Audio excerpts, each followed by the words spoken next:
was supposed to be a quiet getaway. Steven and I needed a break from everything. Work, family, the city.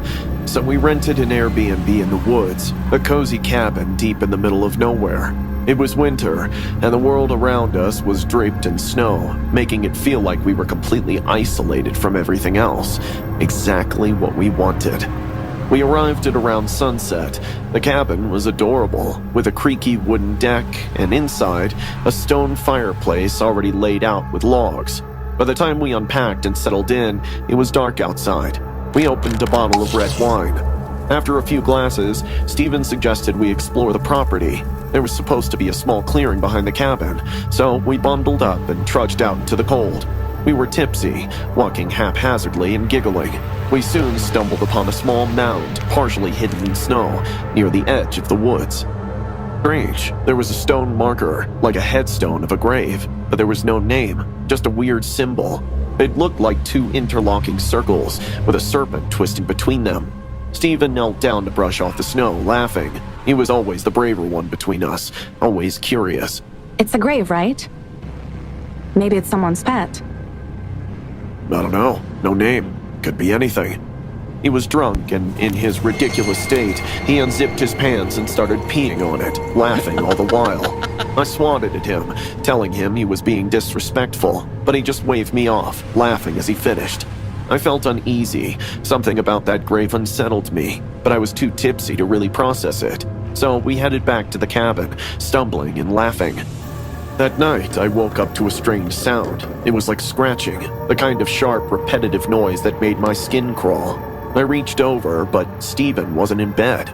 My heart skipped a beat, and I sat up. The scratching, it was coming from outside. I pulled on my coat, my hands trembling as I opened the door. I saw Steven standing in the snow, staring out into the woods, motionless. His breath was visible in the air, and I could hear that scratching sound, louder, like nails on stone. Stefan, what are you doing? He didn't answer. The scratching grew louder, a horrible grating noise that made me feel like I was losing my mind. It wants to come out. His voice was flat, almost distant, like he was in some kind of trance. I grabbed his arm, trying to shake him out of it. Come back right now. Something isn't right. The grave. It wants to come out. He pulled away from me and ran towards the grave. I followed him, the snow stinging my face as I stumbled after him. He dropped to his knees, clawing at the snow, his hands bare as he dug into the frozen ground. Stop it! Stefan, stop! I tried to pull him away, but he was strong, stronger than I'd ever seen him. His nails were breaking, his fingers red and raw as he tore at the snow like he was possessed. And then, I saw it. A fox emerging from the woods. Its eyes glowed in the dark, an unnatural eerie light that made my stomach twist. It watched us, its gaze fixed on Steven, but when it came out, I was shocked. It wasn't red, but black. Finally, Steven stopped. He looked up at me, his eyes wide and unfocused. I pulled him to his feet and we started back towards the cabin, my heart pounding in my chest. As we reached the deck, a deep growl echoed from the direction of the grave, low and guttural. I turned, and there was the fox, sitting atop the mound, its eyes still glowing, its body curled up like it was guarding something, looking at us. Steven collapsed onto the bed, and I watched him until his breathing evened out, his face relaxed. I couldn't sleep. I just sat there, staring at the window. The next morning, Steven acted like nothing had happened. He didn't remember a thing.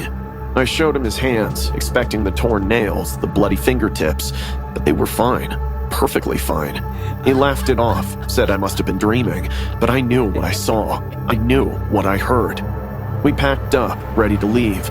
I wanted to get out of there as fast as possible. Steven was humming to himself as he loaded our bags in the car, completely unfazed. But as he put his hand on the steering wheel, a jolt ran through me. There, just under his wrist, was a small scar, the shape of two interlocking circles, with a serpent twisting between them, the same symbol from the grave. Stefan? Where did you get this? He had no answer. It's the same symbol as the grave. What grave? The one we saw yesterday.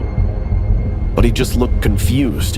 When I insisted, he pulled me by my hand and took me to the place of the grave. But to my shock, when we reached there was nothing. I felt a chill run through me, a deep, gnawing fear that settled in my bones.